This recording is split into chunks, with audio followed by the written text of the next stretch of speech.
في ساحة للعلم كنا نلتقي والحب والإخلاص زاد قلوبنا نمضي إلى نور اليقين ونرتقي. Estamos en consultas islámicas en directo y pueden llamarnos en directo al siguiente número de teléfono, además de las otras vías que tienen a su disposición, es el 911 7302 51, un número de teléfono que irán viendo según vayamos avanzando con el programa. También tienen el email del programa, que es consultas@cordobainternacional.com, y también tienen la página de Facebook de Consultas Islámicas, que es facebook.com/consultas islámicas.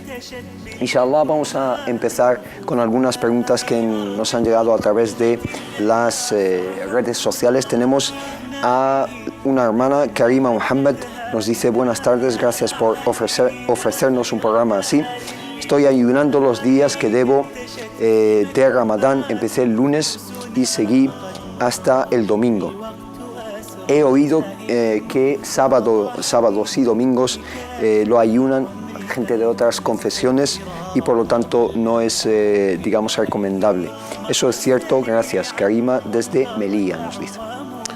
الله بسم الله الرحمن الرحيم الحمد لله والصلاة والسلام على مولانا رسول الله وعلى آله وصحبه من والاه. En el nombre de Allah, el clemente, el misericordioso, alabado sea Allah subhanahu wa ta'ala, paz y bendiciones sobre su último mensajero, el profeta Muhammad, sobre su noble familia y sus nobles compañeros, y sobre todos nosotros que estamos siguiendo sus pasos hasta el día del juicio final. Amén.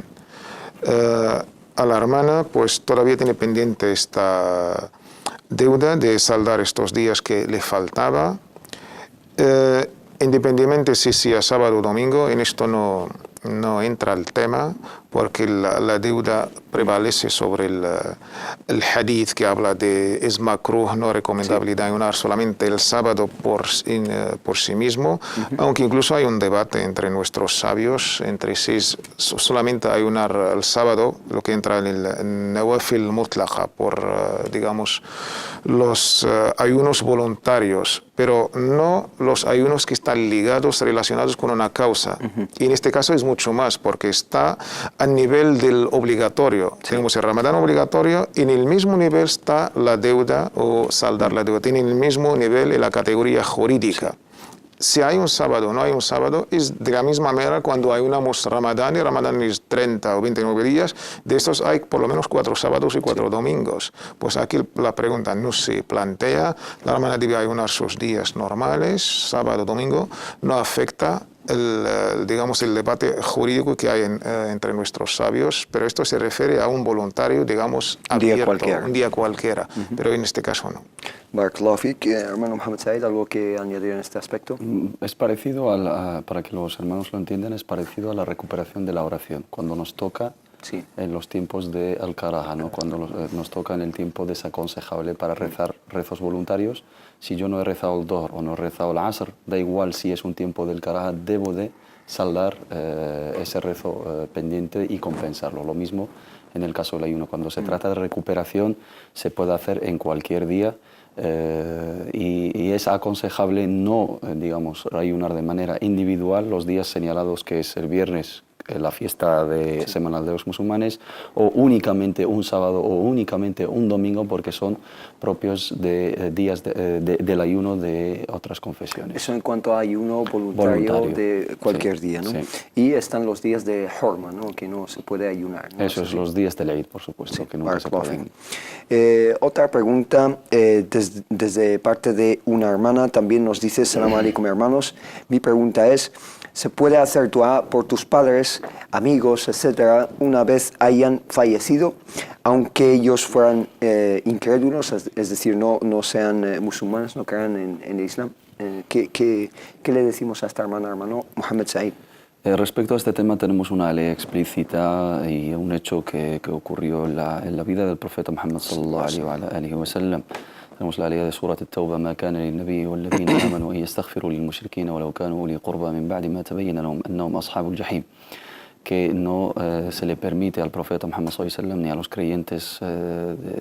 a los creyentes pedir por sus muertos que se han asegurado de que no se han muerto o no han terminado su vida creyendo en Allah subhanahu wa ta'ala, se han muerto incrédulos o politeístas. Por lo tanto, como musulmanes pedimos misericordia después de la muerte. Podemos pedir por todas las personas mientras sean vivas, pedir misericordia por ellos, pedir guía, pedir auxilio de Allah subhanahu wa ta'ala, que Allah agracie su corazón o bendiga su corazón con la guía hacia el Islam, pero cuando fallezcan ya tenemos y cuando tengamos la certeza de que esa persona ha muerto fuera del Islam y sin creer en Allah subhanahu wa ta'ala, sin creer en el mensaje del profeta Muhammad sallallahu alaihi wasallam, es una persona que ha fallecido, digamos, en la incredulidad. Por lo tanto, como musulmanes no pedimos pedir por ella misericordia de Allah mientras esa misma persona no creía en Allah. Pedir misericordia del misericordioso para alguien que ni siquiera creía en ese misericordioso y ese sustentador y ese creador, ¿no? En ese caso no se puede hacer. Se puede dar el pésame a la familia, sí, en el caso del fallecimiento, sentir digamos, su desgracia, etcétera, darles ánimos, pedir por ellos paciencia, y mientras sean vivos se puede pedir guía, misericordia y rectitud, pero una vez que fallezcan, como musulmanes no tenemos la autorización para hacerlo. Barakallahu Fik. Otra pregunta de la misma hermana dice: y otra consulta, hermanos, cuando nace el recién nacido, tengo entendido que se aplasta un dátil y se le pasa aplastado, pero quería saber si era pasarlo por los labios de dicho bebé o por el paladar. Muchas gracias. Sí, esto es lo que se llama en Sunna tahnik. Un dátil bien masticado, y siempre hay que tener la certeza que no lo va a tragar el niño. Sí. Pues se pasa por debajo de los labios. Los sabios han hablado, empezar por la derecha, por la izquierda, y el tema es bastante abierto, que ella haga lo que está a su alcance, lo que ella pueda. Es una sunna recomendable, así el niño pues tendrá por lo menos cosas energéticas, sobre todo recién nacido. Y esto está probado científicamente. Que ayuda sí, al recién nacido, ¿no? Algunas otras recomendaciones para la gente que está, digamos, que le nace un bebé, y aprovecho para darle la enhorabuena a nuestro compañero Hussein Luarietzi, que ha tenido un bebé recientemente, una niña, Mariam, que Allah subhanahu wa ta'ala la bendiga. Amén. A ella, a su hermanito y a toda la familia, inshallah. Hermano Muhammad. Respecto al tahnik, es lo que ha mencionado el hermano Tawfiq, y es sunna que se lleve por parte de una persona de rectitud y de renombre para que sea una baraka para ese mismo niño, inshallah ta'ala, y el profeta Muhammad sallallahu alaihi wasallam no solía hacer con los más niños, con los más pequeños de los sahaba, y teniendo en cuenta la edad de cada uno, pues hay algunos niños que puedan, digamos, masticar o remasticar ese dátil ya masticado por una persona, sí, con cierta religiosidad y con cierta, digamos, bondad, o simplemente hacer ese contacto, aparte de que sea una fuente de alimentación y energía para el niño. Las otras, tenemos la sunna de al-aqiqa, ¿no? La ofrenda por el nacimiento al 7º día, o a los 14 días, o a los 21 días, si está en nuestro alcance y tenemos recursos económicos, sino en cualquier otra fecha. También es sunna hacer el adán al recién nacido en el oído derecho, y la iqama de salah en el oído izquierdo. También es sunna raparle la cabeza y donar el peso de ese pelo, el valor de ese peso en oro o en plata para los pobres, inshallah ta'ala. Todos van en la misma línea de que ese niño sea una bendición para la comunidad, y que desde los primeros días de su vida sea motivo para incitar a sus padres a hacer el bien en su nombre, y así se lleve las súplicas y las plegarias y la baraka y la bendición de esos hechos, inshallah. Barakallahu fikum. Les recuerdo a nuestros queridos telespectadores el número de teléfono para ponerse en contacto con nosotros, inshallah, es el 911 73 02 51. Vamos a seguir con algunas preguntas también que nos están llegando. Nos dice una hermana, Inca se llama, nos dice: Bismillahirrahmanirrahim, assalamu alaikum, hermanos. Lo primero y más importante, daros infinitas gracias por vuestro trabajo para los musulmanes que no sabemos árabe y tampoco dominamos el inglés muy bien como yo. Sois de una gran ayuda. Quiero haceros una pregunta que se me ha planteado. Sé que no es costumbre que las mujeres no asistan a los entierros en otras comunidades, pero me gustaría saber si es prohibido o simplemente no recomendado. Yo felicito al hermano por eso de costumbre. Es un tema muy importante a la hora de analizar el debate que hubo entre nuestros sabios. El tema de la visita de las mujeres ha tenido un debate entre las escuelas. La escuela, por ejemplo, Hanafi y Maliki, sobre todo la Hanafi, la ve como algo que es makruh, no es haram, no llega al estado de prohibido que las mujeres van al cementerio, sobre todo a asistir el funeral de alguien querido, si fuera más cercano, padres o hijos. La escuela Shafi'i y Hanbali es lo que más se han puesto de una opinión un poquito dura entre el makruh y el haram, entre lo no recomendable y el haram. Siempre si hay una provocación, si hay una tentación, si hay lo que ellos llaman fitna. Sin embargo, nuestra escuela, la Maliki, ha sido la más o menos teniendo el costumbre de cada sociedad. Esto es importante, el urf de cada sociedad. La escuela Maliki ve que como principio es lícito, es permitido, siempre y cuando se trata que la mujer va con su ropa, digamos, el hijab y todo esto. Y aún más cuando si esta mujer es de una edad avanzada, si no es de una edad avanzada, pues si se va con, digamos, su ropa, su vestimenta islámica y cuando se trata de un ser querido que acaba de fallecer, pues no hay ningún problema. ¿Estamos hablando de ir a visitar en los cementerios o también de los entierros en sí? Las dos cosas. Las dos cosas. Los entierros, los malikis han sido explícitos, que es jaiz, que es permitido. Incluso también se relaciona el tema de las visitas. Y además tenemos dos textos. Y estos textos son hadices auténticos narrados por el grado más superior de la autenticidad, el Bukhari o Muslim. Sí. Aquella mujer, cuando un día pasó el profeta a un cementerio, le encontró llorando en la tumba de su hijo, que era un niño. ¿Y qué le dijo el profeta? Taqillaha wasbiri, que temas a Allah subhanahu wa ta'ala, que tendrás paciencia. De ahí los sabios han deducido, si estaba prohibido la mujer visitar o estar presente en un entierro, ¿por qué no la ha prohibido el profeta? Solamente le ha recomendado una recomendación de como un consuelo. Y además tenemos el hadith de nuestra madre, la madre de todos los creyentes, Aisha, narrado por Muslim en su Sahih. Ella le pregunta, mensajero de Allah, si vamos a un cementerio, ¿qué debemos decir?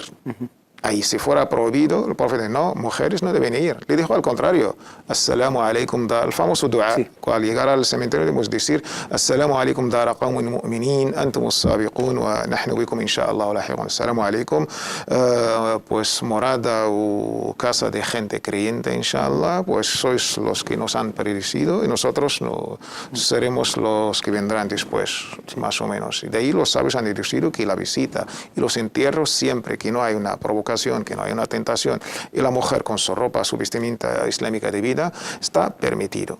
Wallahu a'lam. Barakallahu fik. Hermano Mohamed Said, ¿algo que añadir en este aspecto?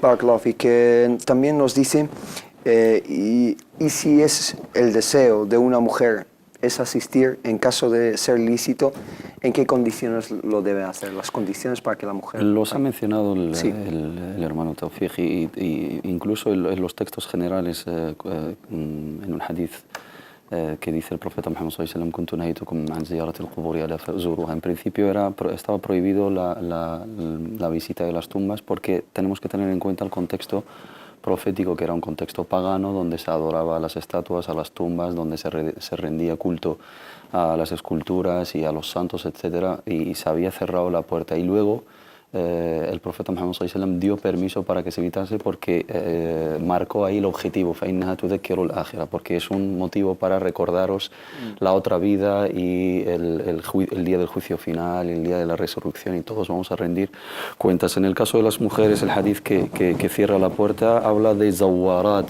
al-qubur, aquellas mujeres que frecuentan mucho, teniendo en cuenta el lado emotivo de las mujeres y el tema de las lamentaciones, el niyaha, las elegías, digamos, arrancarse el pelo, la vestidura, etcétera. Costumbres que eran prevalecientes en esa y siguen sociedad, en ciertas sociedades tradicionales donde las mujeres pues montan unos lutos exagerados y empiezan a maldecir la vida, el destino y el designio, el decreto divino, ¿no? Sí. Por lo tanto, teniendo en cuenta esa parte emocional, no se aconseja ir mucho, y también para que no sea un motivo de que la mujer de alguna manera pues, se vea afectada emocionalmente, sobre todo si acude a la visita de un ser querido. Pero mujeres y hombres, si visitamos de vez en cuando los cementerios en general, no específicamente la tumba de alguien, sino en general es en una visita a todo el cementerio, nos recuerda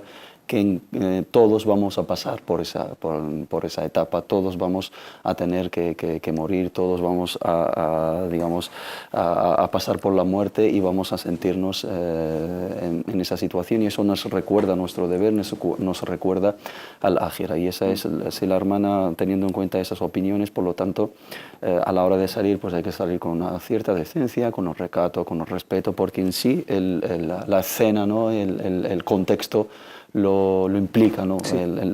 Ziyarat al-Maqabir, ¿no? Ir a un cementerio no es un sitio de lujo, no es un sitio de ostentación, sino todo lo contrario, algo que debe de marcarnos a nivel emocional y espiritual. Barakallahu fik.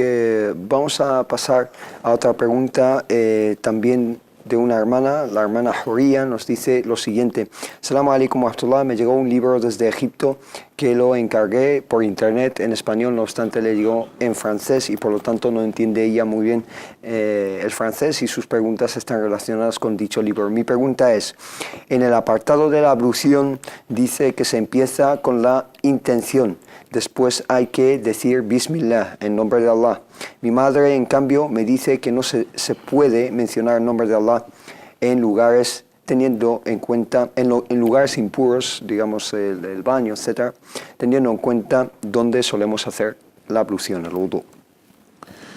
El tema de pronunciar el nombre de Allah subhanahu wa ta'ala es recomendable, no es algo que, según la opinión de varias escuelas, no llega al estado de obligatorio, pero es algo que trae la baraka, y siempre nuestro mensajero al iniciar cualquier acto pues lo empezaba con pronunciar la palabra Bismillah. También hay que tener el contexto de los baños actuales. No es lo mismo cuando se habla del hammam o el baño en la época del profeta, son totalmente distintos. Hoy tenemos la parte del baño y tenemos la parte de las necesidades. Normalmente hay un lavabo, y ahí nuestros sabios actuales hacen esta diferencia entre los dos sitios.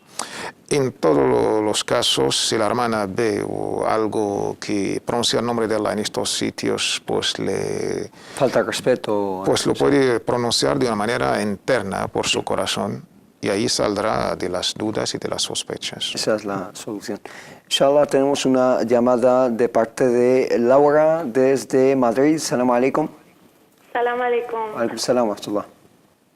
Buenas tardes a Buenas todos. Tardes. Gracias. Mi consulta era referente a si me podrían aconsejar algún libro donde explicase el Corán, porque actualmente tengo el Corán traducido, pero desearía tener un libro donde me explicasen pues más significados de suras y demás en español. Sí, es decir, un libro de exégesis, tafsir o explicación del Corán en español, ¿no? Muy bien. ¿Alguna otra duda? No, nada más. Muchas gracias. Muy bien. Muchas gracias. Salam alaikum.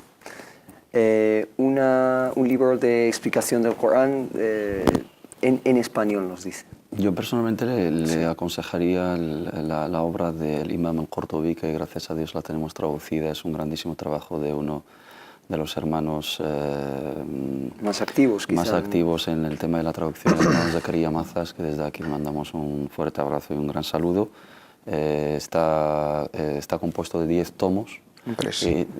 13 ahora, ¿no? Terminaron los 13 y todos los tomos ya son íntegros ahora traducidos, y es la obra del Imam al-Qurtubi, uno de los sabios andalusíes, Al-Jami' fi Ahkam al-Qur'an, el compendio de los preceptos del Sagrado Corán, que trata el tafsir, que trata los preceptos, que trata las causas de revelación, hechos biográficos de la vida del profeta Muhammad sallallahu alaihi wasallam, etc. Es un libro general que explica muy bien el Corán, y aparte está traducido al español. La hermana va a encontrar en ello mucha utilidad. También La traducción del Sagrado Corán del doctor Behish es una de las mejores traducciones desde mi punto de vista, porque también va incluida a otra traducción de una interpretación del Sagrado Corán versionada del alemán al español y adaptada de cierta manera. Esas dos obras pueden ser un buen recurso para los hermanos que no dominan la lengua árabe, porque también lamentablemente son de las pocas o de las únicas que están a nuestro alcance hoy en día en el idioma español.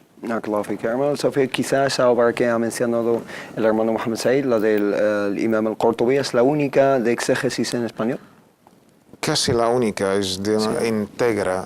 Hay obras que han hecho tafsir o la interpretación de una parte. Tenemos el libro de la exégesis de la 10ª parte, la última 10ª, al-Ushr al-Akhir del Corán.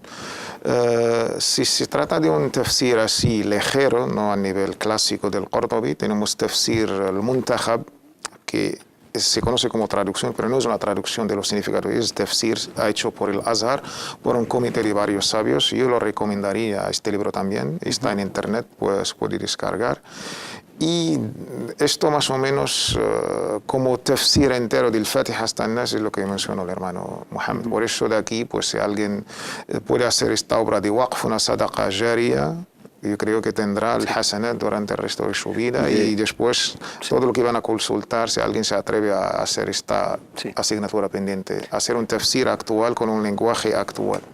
Pues la verdad es que sí, y la necesidad se va incrementando con la gente que entra en el Islam, tanto en España como en Latinoamérica, gente que no tiene acceso a la lengua árabe y necesita tener acceso a estos libros tan valiosos o traducidos al español, además de los descendientes de los musulmanes en dichos países que tampoco tienen un dominio, digamos, muy bueno del idioma árabe. Vamos a seguir con algunas preguntas de la misma hermana Joría. Nos dice también, después hay un apartado en ese libro que le llegó en francés donde menciona la diferencia entre los nombres y los atributos de Allah subhanahu wa ta'ala. Tampoco lo he entendido muy bien y me gustaría que me lo explicasen.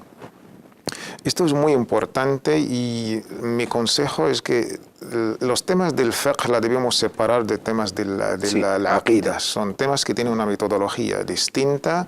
El fiqh es práctico, es lo que hacemos todos los días, halal, haram, pero el tema de la aqida necesita un tiempo, necesita un estudio, necesita una recapacitación. Mezclar la aqida con el fiqh, mi opinión personal, la humilde, es que no es lo adecuado. De ahí, porque necesitan una metodología distinta del fiqh y necesitan textos y necesitan explicación. El apartado del Tawhid al-Asma wa al-Sifat, al que se refiere a la hermana, es uno de los más importantes para conocer a Allah subhanahu wa ta'ala. ¿Cómo es Allah en términos así? No. Para conocer a Allah subhanahu wa ta'ala debemos conocer sus nombres más bellos y hermosos y lo que son Asma Allah al-Husna y Sifat Allah al-Ula, sus atributos más sublimes y elevados. Y estos son temas, digamos, términos mayores. Necesitan unos estudios coherentes y de ahí dedicarlos todos los libros sería lo mejor. Yo recomendaría a la hermana un libro que es básico, es la interpretación o el significado de los Asma Allah al-Husna, de los nombres más bellos. Está en internet del famoso exégeta que ha hecho el libro de Tafsir al-Rahman, Abdurrahman Sa'di, que tiene un libro en castellano, la interpretación del significado de los nombres más bellos. Ahí lo explica y lo detalla muy bien. Pero además debe saber, Asma Allah al-Husna, los nombres que dedicamos a Allah subhanahu wa ta'ala. Ar-Rahman, Ar-Rahim, el clemente, el misericordioso, el todopoderoso. Esto todo es un apartado. Para saberlo, nuestros sabios hacen la definición de añadir palabra abd, el siervo de Allah, uno de los nombres por excelencia hermosos de Allah. Abdu Ar-Rahim, el siervo del clemente, el siervo de... Las sifat o los atributos no podemos añadir la palabra abd. Decimos Ar-Rahim es nombre, pero Ar-Rahma es el atributo, es sifa. Ar-Rahma es la misericordia, es el atributo. No puedo decir soy siervo de la misericordia, pero puedo decir soy siervo del misericordioso. Sí. También nuestros sabios hablan que a la hora de hacer dua, Allah nos incita más de una aliyah de hacer dua de invocarle con sus nombres más hermosos y bellos. وَلِلَّهِ الْأَسْمَاءُ الْحُسْنَى فَادْعُوهُ بِهَا, de una manera imperativa. Entonces, los nombres podemos hacer dua con ellos, los atributos no. Por ejemplo, Ar-Rahim, Ya Rahim, oh misericordioso, dame la misericordia. Pero no podemos decir, oh misericordia, no. Salvo si lo vamos a añadir a Allah, Rahmatu Allah, la misericordia de Allah. Esto más o menos las diferencias básicas, aunque es un apartado bastante complicado. Sí, hay que estudiarlo con suficiente tiempo y profundidad. Otra pregunta y la última que nos hace. Por último, me gustaría que me dijerais los pasos para llevar a cabo el ghusl o la ablución mayor, ya que mi madre me dice una cosa y leo otra bastante distinta en el libro. Muchísimas gracias. El armenio tiene que tener en cuenta dos aspectos importantes. Cada práctica religiosa tiene un apartado de pilares, actos que son pilares fundamentales de la acción, actos obligatorios y actos recomendables que están en el apartado de sunan. Cuando hablamos de los pilares y hacemos el mínimo de esos, cuando hacemos esos pilares cumplimos con el mínimo y nuestra práctica es aceptada. En el caso del ghusl, en el caso del wudu, por igual. Y cuando hay que hacerlo como la manera profética, pues es más recompensa y es más acorde a la sunna del profeta Muhammad sallallahu alaihi wasallam. Los dos pilares del ghusl, de la ablución mayor, son los siguientes: la intención y generalizar agua por todo el cuerpo. An-niyya wa ta'mimul jasadi bil ma'. Si la persona tiene la intención de hacer la ablución, quitar el atributo de la impureza, rafa', sifat al-najasa o el hadath al-akbar o el hadath al-asghar, el atributo de la impureza mayor, tiene esa intención de hacer el ghusl como precepto, no para refrescarse, ni para higiene, ni para limpiarse, etc. La intención es clave. Intención es clave porque es la que separa entre el ade y la ibada, entre la costumbre y la práctica religiosa. Sí, el hábito, digamos. El hábito o el acto de adoración. Y luego generalizar todo el cuerpo con el agua, que el agua llegue con abundancia a todas las partes del cuerpo. Si cumplimos con esos dos preceptos, ya hemos cumplido con los pilares del ghusl y nuestro ghusl es sahih. Luego, si lo queremos hacer acorde a la manera profética, al método del profeta Muhammad sallallahu alaihi wasallam, haciendo cada bloque, los pilares, la sunna, empezando por cada paso que hacía el profeta Muhammad sallallahu alaihi wasallam, sería lo siguiente. Lo primero es la intención. Luego hay que lavarse las manos antes de introducirla en el recipiente. Si es caso de ducha, pues lo mismo. Y hacemos, primero se lavan las partes íntimas 3 veces y que llegue el agua con abundancia a todas las partes, específicas.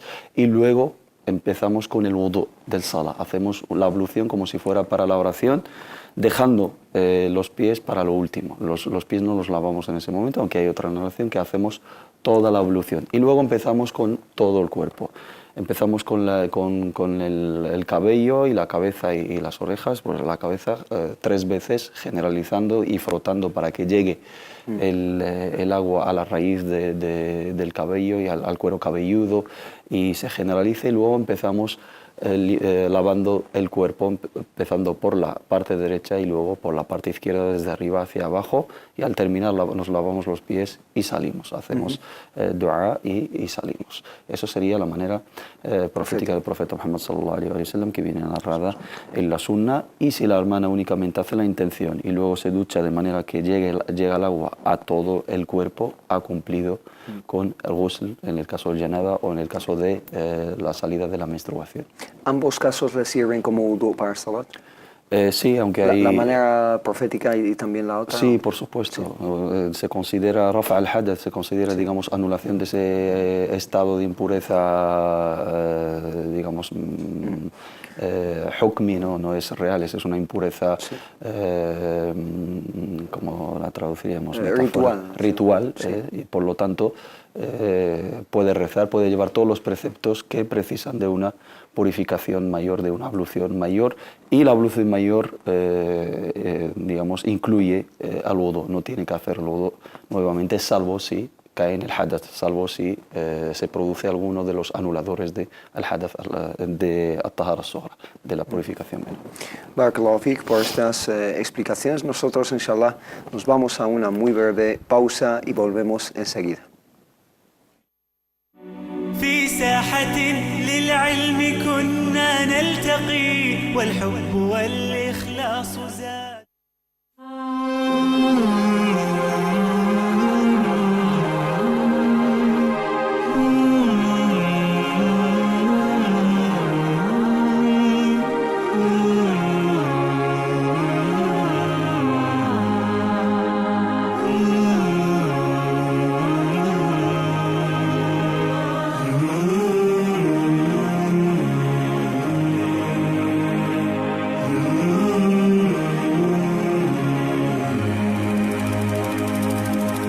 بالصلاة تطيب لي الحياة وأرضي بها الإله يحلو الوصال راحتي إن ضاقت كربتي توجهت لقبلتي قم يا بلال فالأذان يشعرني الأمان والصلاة تعيد لي الحياة I see your light 5 times every day melting my fears away oh when I pray I hear the call it led me to your door I want my heart to soar to you my Lord oh God above bless me with your love and keep me true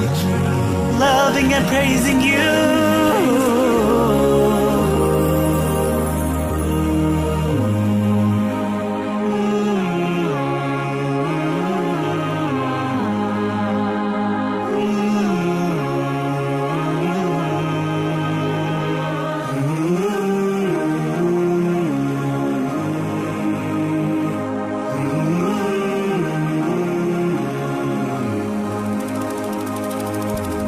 للإله سعيت إلى الصلاة مناجاة النجاة فله المآل عزتي بركوعي وسجدتي بها حريتي لك ذا الجلال فالأذان يشعرني الأمان والصلاة تعيد لي الحياة when I'm sad and wipe away a tear I know you're always near my pain you hear oh I was lost and no one was with me I was blind but now I see by your mercy oh God above bless me with your love and keep me true loving and praising you تعيد لي الحياة تعيد لي الحياة تعيد لي الحياة تعيد لي الحياة تعيد لي الحياة الله تعيد لي الحياة تعيد لي الحياة تعيد لي الحياة تعيد لي الحياة تعيد لي الحياة تعيد لي الحياة تعيد لي الحياة تعيد لي الحياة تعيد لي الحياة تعيد لي الحياة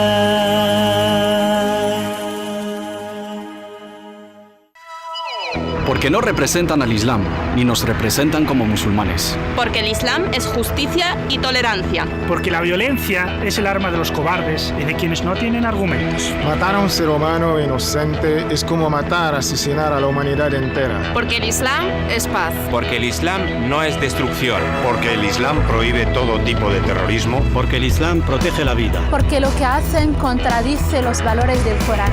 Porque los musulmanes no somos terroristas. El Islam es construcción. Porque lo que hacen contradice la sunna del profeta. Islam came to spread peace all over the world. No en mi nombre. No en mi nombre. No en mi nombre. No en mi nombre. Not in my name. No en mi nombre. No en mi nombre. No en mi nombre. No en mi nombre. No en mi nombre. No en mi nombre. No en mi nombre. No en mi nombre.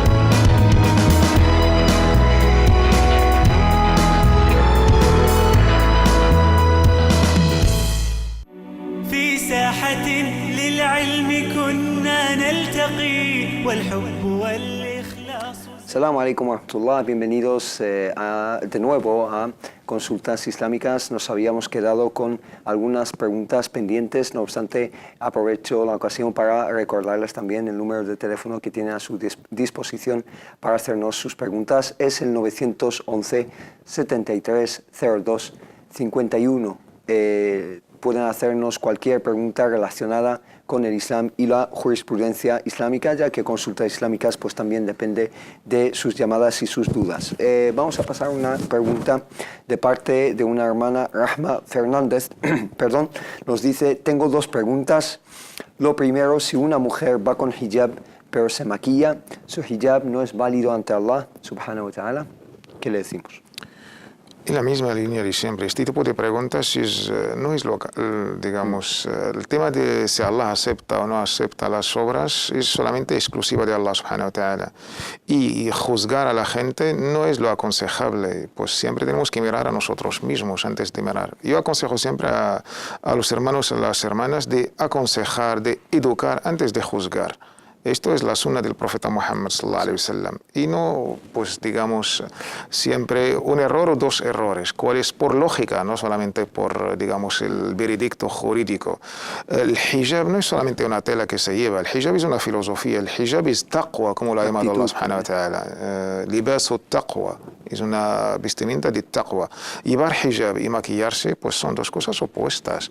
Los requisitos básicos del hijab es que la mujer pasa desapercibida para que no llamar la atención. Incluso una de las condiciones no llevar hijab shuhra, no llevar una vestimenta que le va a dar a conocer. Entonces el hijab con lo que acaba de decir la hermana, pues llevar maquillaje, pues son dos cosas contradictorias y yo creo que la hermana debe recapacitar y volver a lo que es libas taqwa, el libas del temor de Allah subhanahu wa ta'ala, y siempre hacemos dua para nuestras hermanas y nuestras hermanas para que Allah nos guíe a todos.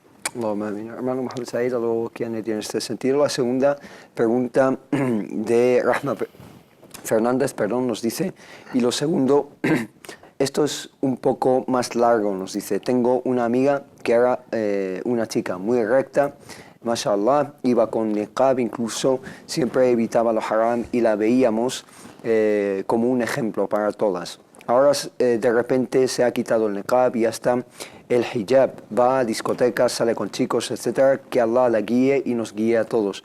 Yo la aconsejé por privado y con buenas palabras para que dejase de actuar así, pero no ha hecho caso. Así que decidí apartarme de ella y no hablarle más porque no quiero que influya en mi vida y no verme influenciada por ella. Y me pregunto si lo que he hecho está bien o no, es decir, apartarse, ya que dice que ha leído que el profeta sallallahu alaihi wasallam dice que no estemos más de 3 días sin hablar con un musulmán, pero es que tampoco quiero tener relación con esta chica tampoco. El caso primero nos hace reflexionar sobre una cuestión importante que tienen que tener en cuenta los jóvenes, ¿no? Sobre todo la juventud, el tema de adoptar ciertas posturas ortodoxas, radicales, entusiastas, ¿no? de mucho empeño, de mucho entusiasmo al inicio, ¿no? La hermana habla de dos polos opuestos, una chica que ayer llevaba el niqab incluso y hoy en día va a la discoteca con otros chicos que no tienen ninguna relación con ellos, y aunque la tuviese una relación legal, pues ir a unos lugares inapropiados para los musulmanes. Por lo tanto, eso es el fruto, lamentablemente, muchas veces de la falta de la gradualidad en adoptar la religión, ¿no? Como dice el profeta Muhammad, una religión en sí es algo muy sólido, es algo muy fuerte, es algo muy intenso. Si uno lo quiere abarcar así todo de golpe y lo quiere adoptar de una manera muy ortodoxa e intransigente, va a caer totalmente en el efecto contrario y va a ser abatido y abrumado por esas cuestiones religiosas que les van a llevar al extremo opuesto, ¿no? Y eso es un mensaje a los jóvenes que sean graduales a la hora de adoptar preceptos de la religión y a la hora de asimilar conceptos religiosos y no ir a los extremos, porque siempre, no estoy diciendo que las mujeres que llevan ese tipo de vestimenta son unas extremistas ni mucho menos, ¿no? Pero hablo de posturas tanto para chicos, hermanos y hermanas a la hora de adentrarse fuertemente en la religión. Estaban totalmente desviados y perdidos y una vez que Allah subhanahu wa ta'ala les guíe, pues quieren hacer lo máximo y optar por siempre los grados superiores y exigirse por encima de sus capacidades. Eso les va a llevar luego a ser abatidos, como bien tú has dicho, y no asimilar ese ritmo tan fuerte que se han marcado, que está por encima de sus fuerzas. Por lo tanto, eso hay que tenerlo en cuenta. Lo segundo, la hermana lo está haciendo mal, no debe abandonar a su hermana, no debe de dejar de hablarle, teniendo en cuenta ciertos límites. Si efectivamente su relación con ella le va a influenciar o le va a afectar negativamente, pues debe de sopesar, digamos, esa cuestión y mantener cierto contacto con ciertos límites. Pero si deja de aconsejar a su hermana, si le cierra la puerta de la guía, especialmente aquí, si esa hermana se siente, digamos, desamparada, que todo el mundo le da la espalda, todos podemos caer en el error, no somos perfectos, todos podemos cambiar de actitud. El profeta Muhammad sallallahu alaihi wasallam nos dijo que los corazones están en manos de Dios y los puede cambiar como Él quiera. Hoy eres una persona creyente y eres una persona virtuosa y recta y piadosa, y mañana puede cambiar tu vida. También depende de nuestra sinceridad a la hora de adorar a Allah subhanahu wa ta'ala, pero todos podemos sufrir un desliz, todos podemos caernos, todos podemos perder el camino y desmarcarnos un poquito de la línea, pero todos tenemos el derecho de recapacitar, de pedir perdón y de volver a tomar ese camino, y todos tenemos la obligación de aconsejar a nuestros hermanos mientras los veamos en una mala actitud. La hermana debe de retomar esa relación con su hermana, nunca debe de dejar de aconsejarla con la buena palabra y la buena exhortación y la buena actitud. Si la relación le influye de alguna manera, pues que mantenga ciertos límites, cierto distanciamiento, pero en ningún momento que le deje de hablar. Barakallahu fik. Y como bien ha dicho la hermana, la propia hermana que nos pregunta, Rahma Fernández, nos dice que Allah la guíe a esta chica y nos guía a todos también. Luay nos dice lo siguiente: Salam alaikum, hermanos, mi pregunta es, ¿en cuál de las dos oraciones, Subh y el Fajr, hacemos la iqama de Salat? ¿Y cuál de las dos es obligatoria? Muchas gracias por vuestro programa. Esta pregunta ya es una marca del programa. No sé cuántas veces el hermano Mohamed Said ha contestado. Se da mucho esta confusión entre el Fajr y pues refleja el interés también por parte de nuestras hermanas y nuestros hermanos, y esto es saludable, la verdad.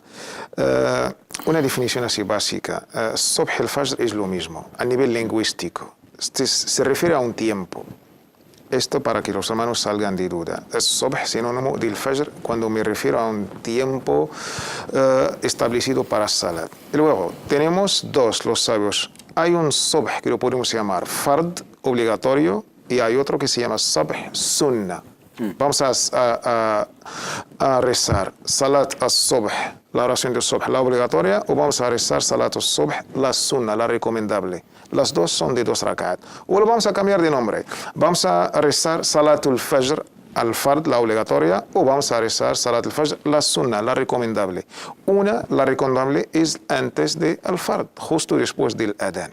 Cuando el muaddin pues lanza el adán del Fajr o Subh, el tiempo astronómico, ahí viene 2 cosas. Una que es Sunnah, llámala Sunnat al-Subh o Sunnat al-Fajr, por igual son sinónimos. Y otra que es Fard, llámala Fard al-Subh, la obligación del Subh o la obligación del Fajr. Y así las hermanas y los hermanos tendrán las cosas claras. Hay un salat que es obligatoria y hay un salat que es recomendable. La que es lo obligatoria, la que debemos hacer, iqamatus salat. La recomendable, no. Los sunan, los rezos voluntarios, se rezan directamente con takbirat al-ihram, Allahu Akbar. Los rezos obligatorios es sunna hacer iqama de as-salat. Y así para tener las cosas claras. Barakallahu fik, por la aclaración. Me imagino que surgirá de nuevo la misma pregunta en futuros programas, pero para eso estamos, inshallah, para aclarar estos conceptos muy básicos, pero también muy importantes para nuestros hermanos y hermanas. Tenemos al teléfono a Carmen desde Madrid. Salam alaikum wa rahmatullah. Alaikum salam wa rahmatullah. Adelante, hermano. Mira, quería preguntaros, según las cosas estas que está pasando en el cementerio de Griñón, muchas gracias por las manifestaciones de ayer, por estar allí en todo momento. Y quería preguntaros, he escuchado que hay 2 comisiones que defienden los derechos de los musulmanes en España.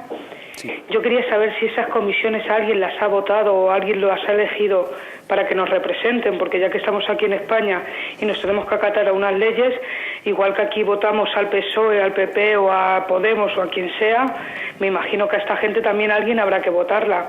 A mí no me puede representar una persona que yo no he elegido que me represente. Y otra cosa quería preguntarte. Sí. Mi marido dice que hay un hadith del profeta sallallahu alaihi wasallam que dice que donde se muere la persona hay que enterrarla. O sea, yo me muero aquí, me tienen que enterrar aquí. Entonces estuvimos pensando en hacernos un seguro que nos lleve, cuando el día que nos muramos, que nos lleve a Marruecos o a donde hay un seguro que te traslada el cuerpo. Sí. Entonces no sé si eso es lícito o es aconsejable o no. Una duda, simplemente usted es conversa, ha entrado en Islam. Yo soy conversa, sí, mi marido es marroquí. Muy bien, pues entendido. ¿Alguna otra pregunta, hermana? Nada, agradecerle solamente. Barakallahu fik. Gracias, hermana Carmen. Salam alaikum wa rahmatullah. Que Allah la bendiga.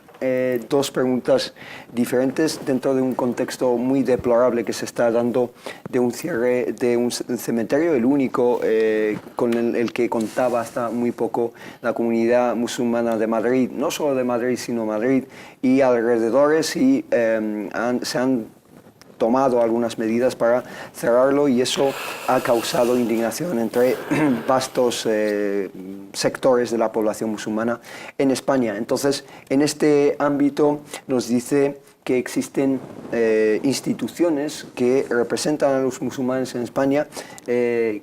Nos dice específicamente si se han elegido, entre comillas, democráticamente para que representen a los más de 1,5 millones de musulmanes en este país.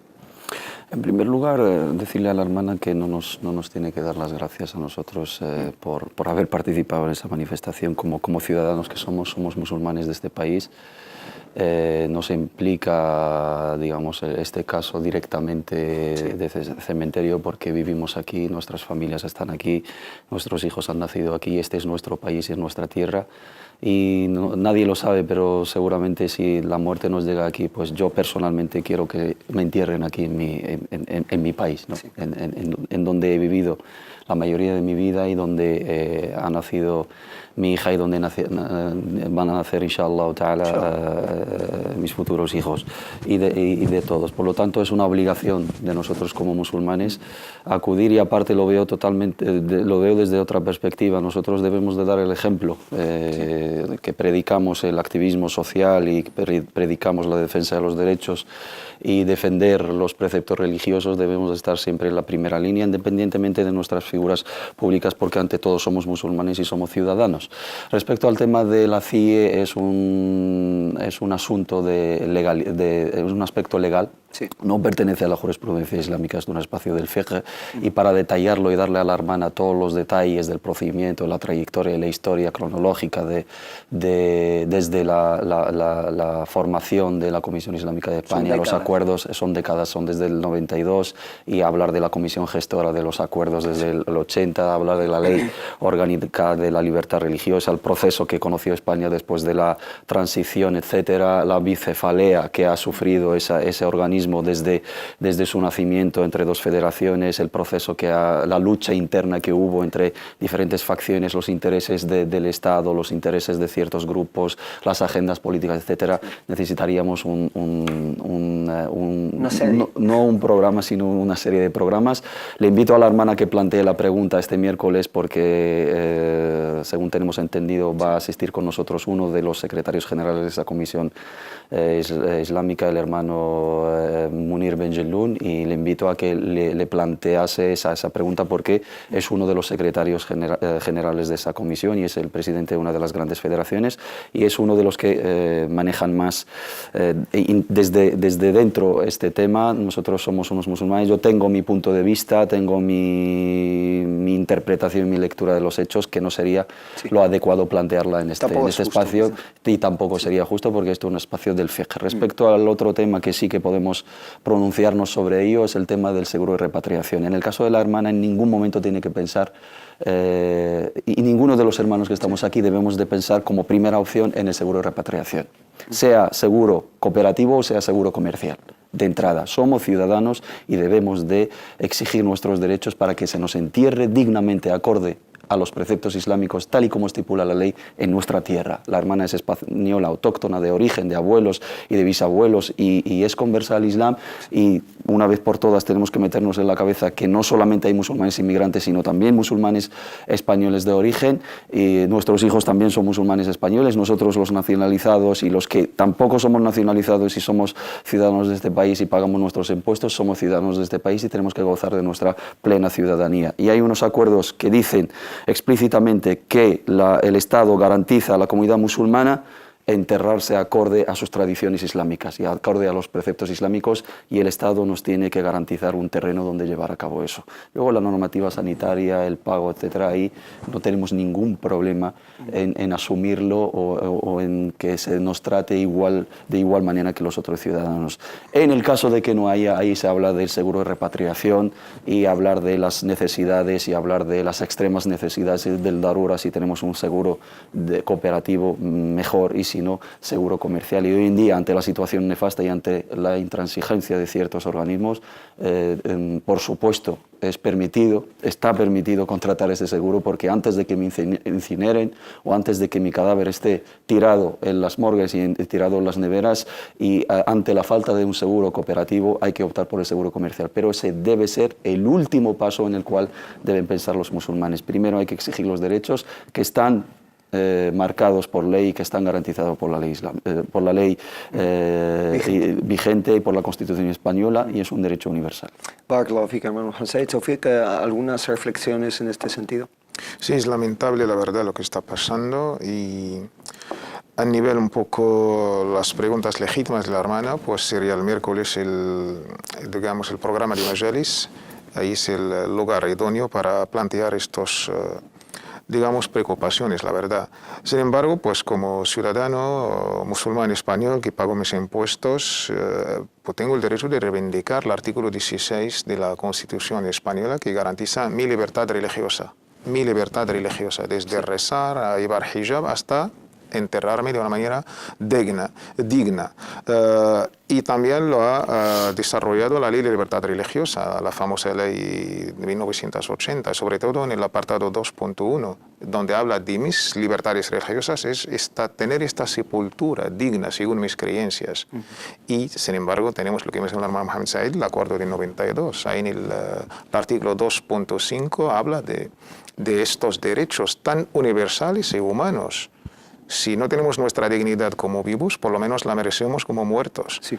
Y también yo creo que estos, los temas que, el otro artículo es importante que debemos reivindicar como ciudadanos, el artículo de la Constitución 9.2, sí, pues otorga a los poderes públicos, ayuntamientos, ministerios, pues garantizar estas libertades.